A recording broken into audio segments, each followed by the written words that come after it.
sur la non-discrimination. On va distinguer première et seconde classe dans les supérieurs. Ce n'est pas inséparable des chartes que nous avons, mais c'est inséparable de certaines traditions de droit. Qui dit cette tradition de droit dit possibilité de plainte légale. Et dans les amendements, il y a beaucoup mieux que concernant des causes. Il y a possibilité de vraiment discuter avec les gens. Ça peut être une négociation, mais ça peut être aussi une conversation véritable. Et je crois qu'on ne peut pas. Non, c'est pas juste que de dire que nous, enfin, Gérard et moi n'avons pas inventé des accommodements raisonnables. Nous étions devant une situation qui est inscrite dans notre système de droit. Et nous avons voulu démystifier deux idées. D'abord que tous nos systèmes sont surchargés de demandes et ne peuvent pas fonctionner, que les gens disaient, encore une fois, ADQ à l'époque, les démagogues sont toujours là, prêts à mobiliser les gens. Alors, il fallait démystifier ça. Il fallait montrer le progrès que nous avons fait dans le commandement de façon amiable et complètement ouverte. Mais le deuxième, je suis d'accord, la crainte, c'est que, et on voit ça en Europe, on voit ça ici, ils vont nous changer. C'est une crainte très compréhensible, surtout quand il y a quelque chose de très différent de notre expérience. Quand il y a le contexte québécois où il a fallu se battre pour maintenir une certaine identité de la société, c'est parfaitement compréhensible. Ce que je n'admire pas, c'est quand des gens qui savent que ce n'est pas comme ça, mobilisent ça au fond électoral. Ça, c'est pour moi inadmissible. Mais le sentiment est là et ça peut à tout moment surgir. Et l'unique façon, c'est les scénarios dont on parlait tout à l'heure, qu'on a ajoutés, qui peuvent nous peut-être sortir de ça. Bon. Non, Monsieur le Président, de façon très douce, mais ce qui est agréable, et même un peu injuste, c'est que les premières questions sont substantielles et donc ça risque d'épuiser complètement le temps. Voilà pourquoi je remercie d'avance les prochains intervenants. Si vous avez déjà reçu réponse à une de vos préoccupations, s'il vous plaît, passez celle-là et vous avez 5 minutes. Alors, Jorge, qui est lui en communication, sait très bien comment ramasser toutes ces idées en une seule et belle phrase. Vous allez l'expérimenter tout de suite. Allez-y. Je pense pas. Habituellement, nous, on prend beaucoup plus de temps que les autres. On fait un jeu à somme nulle. On avait 3 minutes, je les prends. Donc, vous me permettrez, premièrement, de dire merci de l'invitation et dire l'honneur que j'ai d'être en même temps que M. Taylor et mes collègues qui sont ici, évidemment, aussi. Donc, mettre en contexte, on nous a demandé, en tout cas, on m'a demandé, dans ce courriel que j'avais reçu, de répondre à un texte de Taylor qui s'appelle Interculturalism or Multiculturalism, qui date de 2012. Donc, ce que j'ai répondu, c'est une réponse à ces textes que j'avais déjà lus il y a déjà plusieurs années et que j'ai eu le plaisir de relire justement pour cette table. Donc, voici. Il est intéressant de lire les textes du professeur Taylor après quelques années de recul et pendant une période intense de remise en question des capacités des, entre parenthèses, immigrants à participer au plein développement de la société québécoise. En effet, nous avons assisté, au débat autour des différences perçues entre les valeurs québécoises et celles de nouveaux membres de la société, surtout des confessions musulmanes. Je fais ici référence à la question de la Charte des valeurs québécoises proposée par le gouvernement du Parti québécois en 2013. 2. au mécontentement envers la présence des travailleurs étrangers temporaires, qui s'est propagé lors des événements liés au salut du programme des travailleurs étrangers temporaires par la Banque royale du Canada en 2013 et par la suite la venue des travailleurs chinois dans l'Ouest canadien. 3. À la controverse liée à l'utilisation du niqab lors de la cérémonie d'assermentation pour l'obtention de la citoyenneté et par extension au port du voile. 4. Aux événements de la crise des réfugiés en Europe. Et 5. À la continuité de cette image caricaturale de ce qu'est une arabo-musulmane. Donc, presque tous des enjeux publics, dans la mesure où ils sont devenus des enjeux électoraux. Une des forces du texte du professeur Taylor tient à l'importance qui est donnée aux facteurs historiques et imaginaires. Il parle des histoires, stories en anglais, permettant de comprendre l'adaptabilité du modèle comme le multiculturalisme ou l'interculturalisme au Québec et en Europe. Toutefois, peu d'importance a été accordée aux problèmes liés à la discrimination institutionnalisée et la précarité qui est ainsi produite à travers des lois et des règlements. Et c'est là, peu importe le modèle choisi. En effet, comment penser un scénario de l'interculturel sans s'épancher sur ce type de discrimination? Comment envisager l'inclusion si la plupart des statuts des personnes comportent des éléments de précarité? Je voudrais prendre le temps de me pencher ici autour de la question des travailleurs étrangers temporaires, afin de penser un scénario interculturel qui faciliterait l'inclusion de tous les individus en minimisant les impacts négatifs créés par des structures qui dépassent les frontières étatiques. Afin d'y arriver, je vais me pencher sur quelques éléments propres à la précarité des TED. Donc, vous le comprendrez, TED, c'est l'acronyme des travailleurs étrangers temporaires. Et les solutions qui peuvent être mises de l'avant, permettant une vraie reconnaissance de la valeur sociale de ces individus. En suivant Axel Honneth, nous savons qu'il y aurait 3 formes de reconnaissance. La première, en lien avec la sphère de l'amour et de l'amitié, et vise à instaurer la confiance en soi. La deuxième, l'option forme, concerne les droits juridiques et politiques accordés aux individus qui contribuent à mettre en place le respect en soi. La troisième forme coïncide avec l'estime de soi, liée aux fonctions sociales remplies par les individus. Je vous propose de porter une attention particulière dans le cadre de cette présentation sur les 2 derniers, c'est-à-dire les droits juridiques et politiques accordés aux individus et les fonctions sociales remplies par ces derniers. Rappelons que d'un point de vue interculturel, la reconnaissance, ce n'est qu'une condition nécessaire, mais non suffisante. Tous ces éléments mis ensemble me permettront d'illustrer l'importance de se pencher sur les problématiques liées à toute forme de discrimination, entre parenthèses systémique, ethnique, religieuse, etc. Lorsqu'il est question de l'interculturel ou tout scénario permettant de tendre vers une vraie inclusion. Toutefois, il est primordial de placer quelques assises avant de continuer. Ainsi, lorsque je parle de l'interculturel, j'ai en tête un scénario où les relations de pouvoir sont symétriques, où chaque personne peut développer son plein potentiel et peut participer au sein de la société qui l'accueille. Cet espace, l'inter, permettrait cette rencontre où un dialogue serait possible dans le respect des différences et des similitudes, c'est-à-dire tous les traits propres aux imaginaires sociaux qui existent au sein d'un espace-temps déterminé. L'inter devient ainsi un lieu d'action où nous rencontrons l'autre et le reconnaissons afin d'entamer une collaboration pour les biens communs. En ce qui concerne en tête, je l'ai défini comme un individu autorisé à séjourner temporairement au Canada grâce à l'obtention d'un visa et à qui l'on donne un permis de travail afin qu'il puisse travailler chez son employeur déterminé.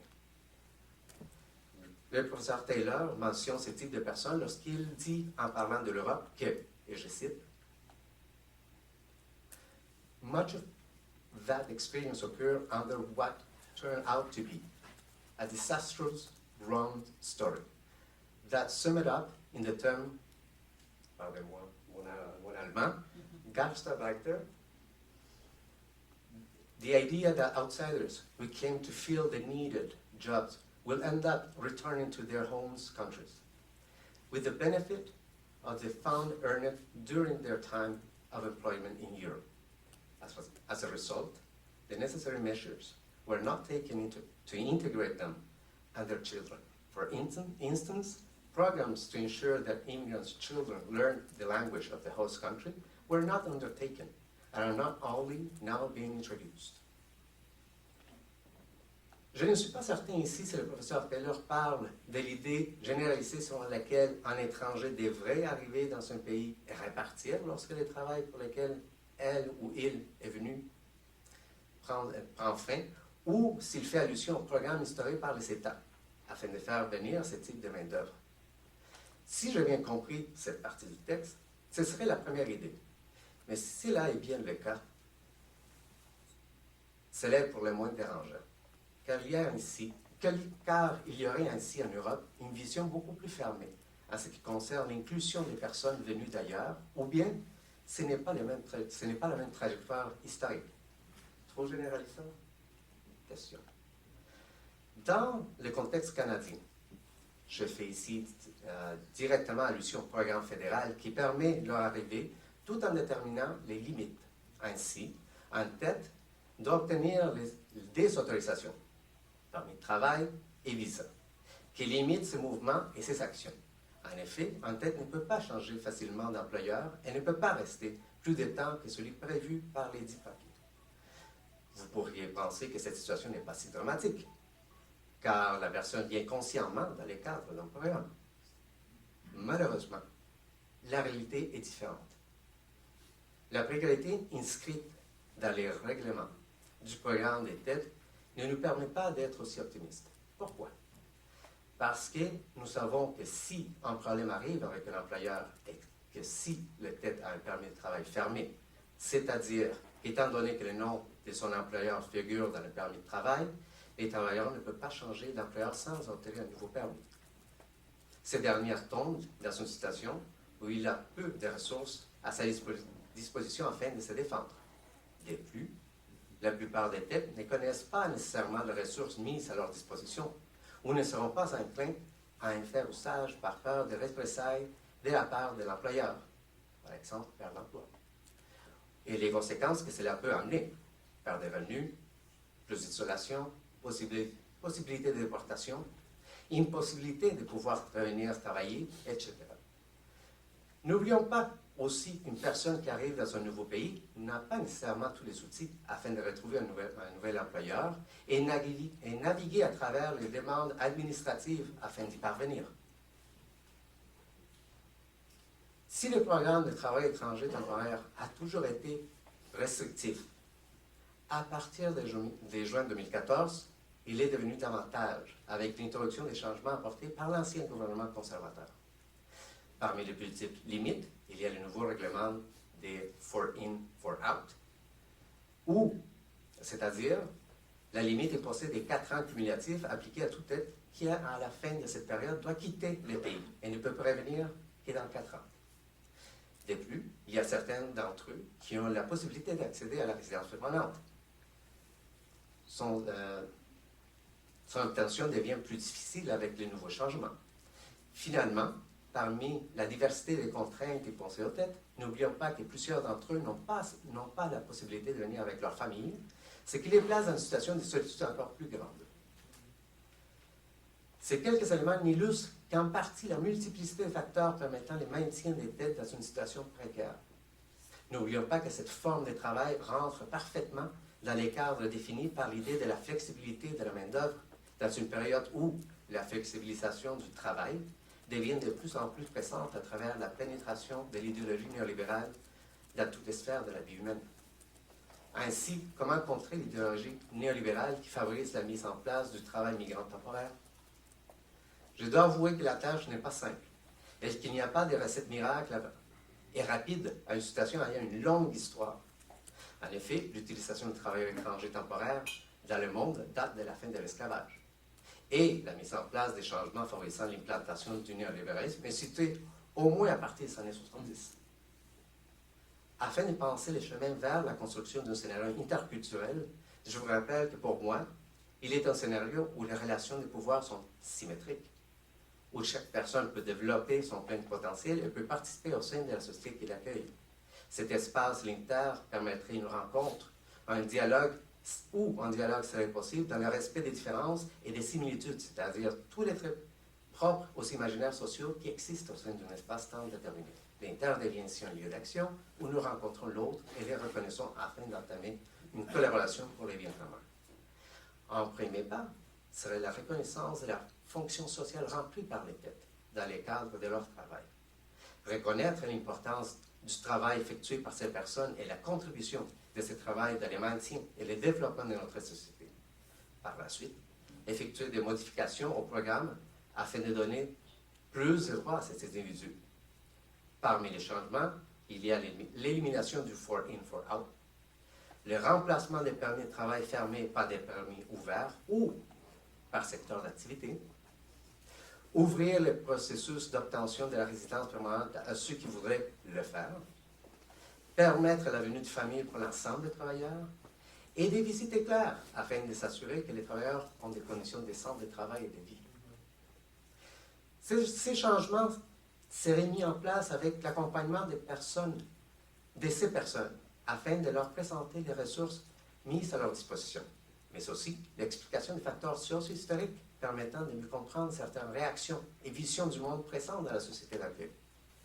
Cet accompagnement devrait aussi être effectué du côté des employeurs et de toute personne étant en présence de ces personnes afin de réduire les écarts culturels. En somme, ces chemins vers le scénario interculturel que je propose impliquent un engagement pour la justice sociale.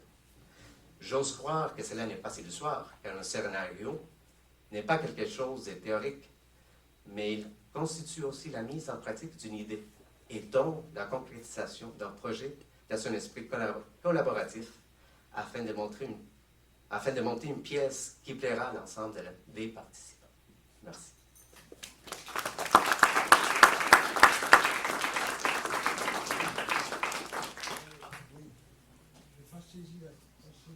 Question, je suis d'accord avec beaucoup de ce que vous avez dit, mais c'est quoi la... En fait, ce serait plutôt... en fait, vous avez déjà répondu en partie lorsque vous avez commencé à parler des situations de discrimination. Mais ces situations de discrimination sont aussi institutionnalisées. Et c'est ça qu'il faut éviter. Il faut en premier effacer ces types de discrimination qui sont déjà inscrites dans des programmes, dans des lois qui vont déterminer la poursuite de la vie des personnes. Je trouve très étonnant tous ces programmes. Et c'est ouvert à toutes sortes d'exploitations. C'est même pire dans d'autres cas, par exemple les pays du Golfe qui attirent beaucoup de gens d'Asie, du Sud-Est, etc. Vraiment, je ne vois pas quelque chose d'exemplaire, au contraire. Et c'est très différent du statut de Gastarbeiter, parce que là, il n'y avait aucune de ces restrictions-là. C'était, à ce moment-là, ils avaient une attente à ce que les gens retournent, donc c'était une raison pour une espèce de benign neglect. Ils n'ont pas essayé de les intégrer, mais ce n'était pas une interdiction de s'intégrer. Ce n'était pas une interdiction à amener leur famille avec, etc. Non, je crois que ces programmes-là sont très, très douteux.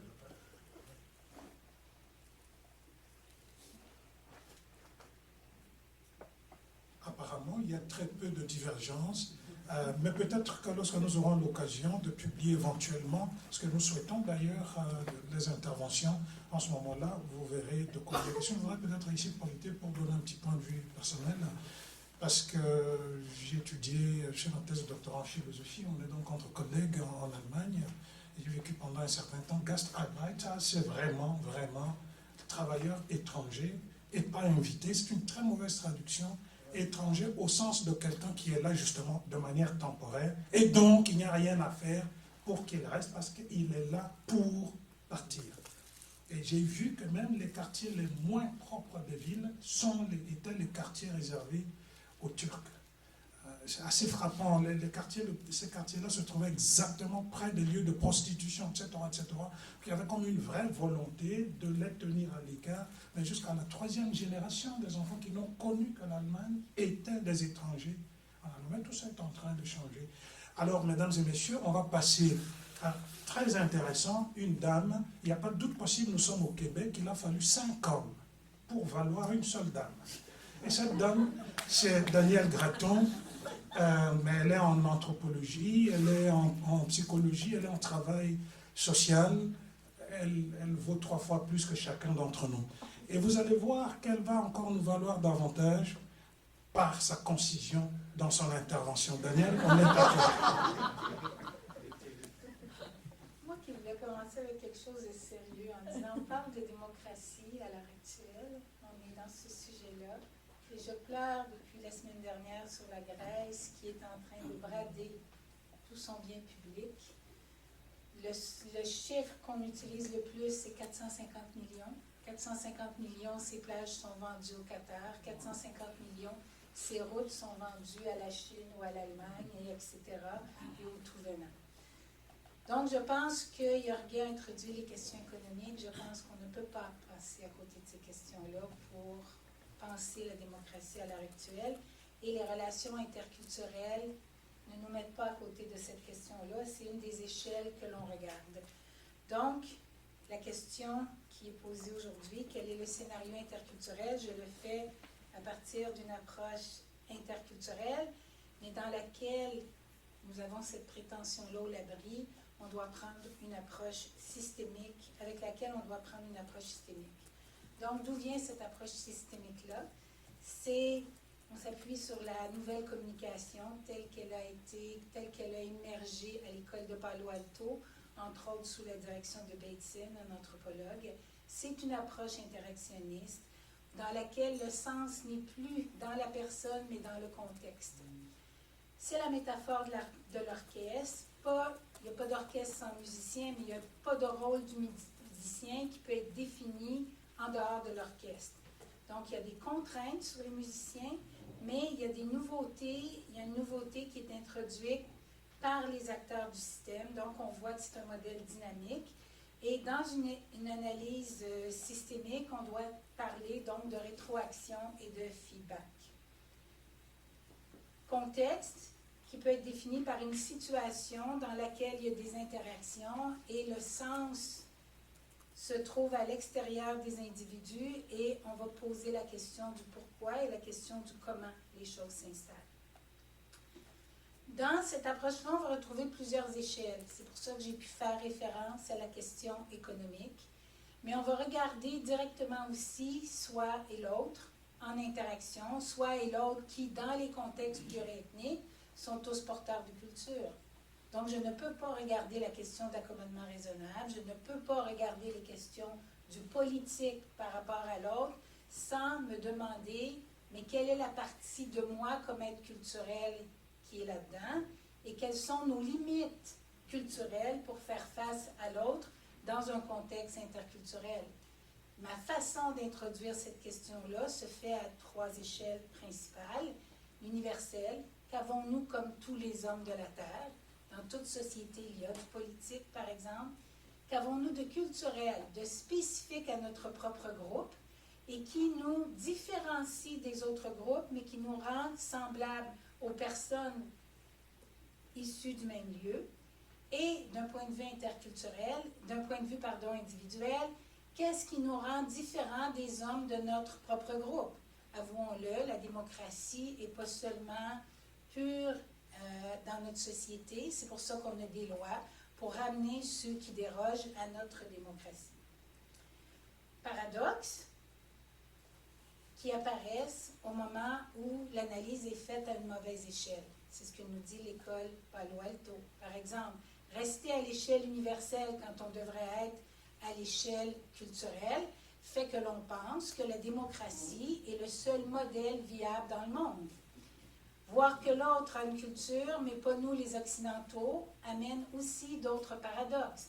Penser la Charte universelle des droits de la personne plutôt que de penser la Charte comme un produit culturel européen. penser que tous, nous sommes individuels et que toute rencontre avec l'autre dépend seulement de la bonne volonté des uns ou des autres. Les systèmes, donc, sont évalués dans ce contexte-là à partir des influences externes sur un contexte et des influences externes sur une interaction. On a pensé beaucoup la question des accommodements raisonnables à partir de la bonne volonté ou de la mauvaise volonté de l'un ou de l'autre, de celui qui reçoit comme de celui qui est reçu. Quand, je l'ai dit tantôt, il y a des influences économiques, il y a des influences institutionnelles, il y a des influences organisationnelles. Au niveau économique, on revient à la question du mondial et du local. Au niveau institutionnel, on regarde le niveau municipal, le niveau des institutions en santé, en éducation, où des enjeux particuliers prennent forme parce que les contextes ne sont pas les mêmes. Au niveau organisationnel, on va regarder la question de la rencontre à partir des types, des mandats, des fonctions, des responsabilités de tous et chacun. Au niveau des politiques, dans un pays comme le Canada, on va regarder la question à partir du municipal, provincial, national et mondial, et on va reconnaître que les questions de droit se sont élaborées à chacun de ces niveaux-là et qu'un juge du niveau municipal ne rendra pas une décision dans une cause qui serait fédérale. Donc, on reconnaît qu'à l'intérieur même de nos systèmes, il y a des limites et il y a des ordres qui nous permettent de fonctionner. Donc, au niveau